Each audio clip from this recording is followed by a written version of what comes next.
കുഴപ്പമില്ല. കൊള്ളാം, കുഴപ്പമില്ല. ഒട്ടും കൊള്ളത്തില്ല. കൊള്ളത്തില്ല, വലിയൊരു ഇതില്ല, നല്ലൊരു സ്റ്റോറിയേ അല്ല, ഔട്ട്ഡേറ്റഡ് ആയിട്ടൊരു സ്റ്റോറിയാ. ബീജിയവും ഫൈറ്റും മാത്രമേ ഉള്ളൂ, അല്ലാതെ ഉള്ളൂ. ഡബ് മലയാളത്തിന്റെ ഒരു പാട്ടൊന്നും ഭയങ്കര വൃത്തിയിടാണ് പാട്ടൊക്കെ.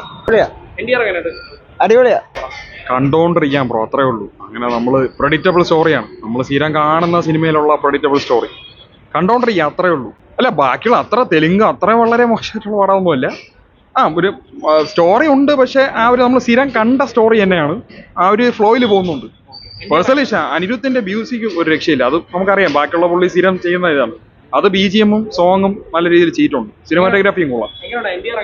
NTR കൊള്ളാം, നല്ല ആക്ടിങ് ചെയ്തിട്ടുണ്ട്, കൊള്ളാം. ഇന്ത്യ കൊള്ളാം, നല്ല സൂപ്പർ ആയിരുന്നു. പറയണ്ട, നല്ല സെറ്റ്. ക്ലൈമാക്സ് കുറച്ച് നെഗറ്റീവായിട്ട് തോന്നി, അത് മാറ്റി നിർത്തി കഴിഞ്ഞാൽ നല്ല പടം. ടിപ്പിക്കൽ മാസ് മസാലയാണ്. അതിന്റെ ഇടയിൽ നല്ല മേക്കിങ്ങും കാര്യങ്ങളൊക്കെ ഒരു തെലുങ്ക് പടമാണെന്ന് പറയൂല, അങ്ങനത്തെ ഒരു രീതി. സിനിമ ക്ലൈമാക്സ് അത്ര പോരാ, ഫസ്റ്റ് ഹാഫ് കൊള്ളാം, സൂപ്പർ. പടം ഫസ്റ്റ് ഹാഫ് നല്ല ഇതായിരുന്നു, സെക്കൻഡ് ഹാഫ് വന്നപ്പോഴത്തേക്ക് കുറച്ച് ലാഗ് വന്നു. അതായത് ഓവറോൾ ബെറ്റർ ആയിരുന്നു.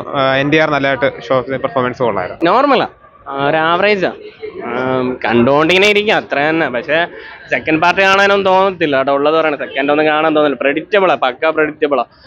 ട്വിസ്റ്റ് ഒക്കെ ഉണ്ട്, അത് കണ്ടും അടുത്ത സാധനം തന്നെ, ചുമ്മാ കണ്ടോണ്ടിങ്ങനെ ഇരിക്കും. ഫിലിം കുഴപ്പമില്ല ബ്രോ, ഒരു ആവറേജ് ആയിട്ടാ തോന്നിയത്. മെയിനായിട്ട് ഡബിങ് അത്ര ശരിയായിട്ടില്ല, മലയാളം കണ്ട. അപ്പോൾ ഡബിങ് എനിക്ക് അത്ര പേഴ്സണലി ഇഷ്ടപ്പെട്ടില്ല. തമിഴായിരുന്നെങ്കിൽ കുറച്ചുകൂടെ ബെറ്റർ ആവുമെന്ന് തോന്നി. പിന്നെന്താ, പിന്നെ ആക്ടിങ് വൈസ് പിന്നെ മേക്കിംഗ് ഒക്കെ അടിപൊളിയായിരുന്നു. പിന്നെ സ്റ്റോറി ഒരു ക്ലീഷ ടൈപ്പായിട്ടാ തോന്നിയത്.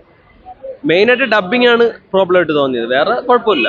NTR നൈസ് ആയിരുന്നു. NTR നന്നായിട്ട് അഭിനയിച്ച്, പുള്ളിയുടെ ഇപ്പോൾ ആക്ടിങ് ആണെങ്കിലും ഫൈറ്റ് സീക്വൻസ് ആണെങ്കിലും എല്ലാം നന്നായിട്ട് ചെയ്തു.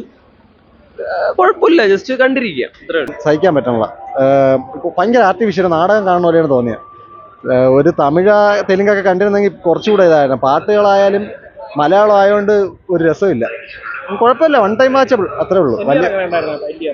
NTR ആയാലും അങ്ങനെ ആക്ടിങ് ഒക്കെ കൊള്ളാം, വളരെ സാധാ എല്ലാ സിനിമ പോലെ തന്നെ. NTR അതേപോലെ തന്നെ, വേറെ. അതായത് ഓർത്താല് ശിവ എന്ന് പറഞ്ഞ ഡയറക്ടർ നമ്മളെ മലയാളത്തെ IV ശശിയെ പോലത്തെ ഒരു ഡയറക്ടർ. ആ സിനിമ സാറ്റിസ്ഫൈയിങ് ആണ്. സിനിമ ബോറടിക്കാനൊന്നുമില്ല. ഇന്ത്യൻ 2 വെച്ച് നോക്കുമ്പോൾ ഫാർ ബെറ്റർ ആണ്. കൊള്ളാം, നല്ല സിനിമ. ഓർത്താല് ശിവ എന്ന ഡയറക്ടർ നമ്മുടെ മലയാളത്തിൽ IV ശശിയെ പോലെ സിനിമ എടുക്കുന്ന ഒരാളാണ്. ജനതാ ഗ്യാരേജാണ് ഇതിനു മുമ്പ് പുള്ളി എടുത്തത്.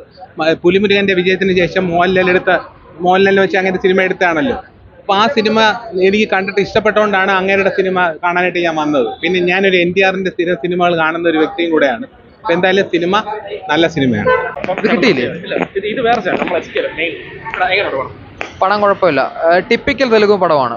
നല്ല ബഡ്ജറ്റിന് അവർ ചെയ്തിട്ടുണ്ട്. സെയ്ഫ് അലി ഖാനും ജൂനിയർ NTR നന്നായിട്ട് പെർഫോം ചെയ്തിട്ടുണ്ട്. പിന്നെ മലയാളത്തിൽ നിന്ന് ഷൈൻ ടോം ഉണ്ട്. ഷൈൻ ടോമിന് നല്ലൊരു റോളാണ് കിട്ടിയേക്കുന്നത്. പുള്ളി അത് നന്നായിട്ട് ചെയ്തിട്ടുണ്ട്. പുള്ളിക്ക് അവിടെ ഇനി ഓഫേഴ്സ് ഒക്കെ കിട്ടാനുള്ള സാധ്യതയുണ്ട്. നന്നായിട്ട് പെർഫോം ചെയ്തിട്ടുണ്ട്. പിന്നെ പ്രകാശ് രാജൊക്കെ ഉണ്ട്. ഓവറോൾ കുഴപ്പമില്ലാത്തൊരു പടം, നമുക്ക് ജസ്റ്റ് ഒന്ന് കണ്ടിരിക്കാം. കാണുന്നതുകൊണ്ട് നഷ്ടവും കാര്യങ്ങളൊന്നുമില്ല. NTR നന്നായിട്ട്, പുള്ളിയുടെ ഫൈറ്റ് സീക്വൻസ് ഒക്കെ നമുക്ക് അറിയാമല്ലോ. പൊതുവെ കാണുന്ന ഒരു സ്റ്റൈലൊക്കെ തന്നെയാണ് കാര്യങ്ങൾ, കുഴപ്പമില്ല. ഒരു ആക്ഷൻ ത്രില്ലർ പടം, കുഴപ്പമില്ലാത്തൊരു പടം.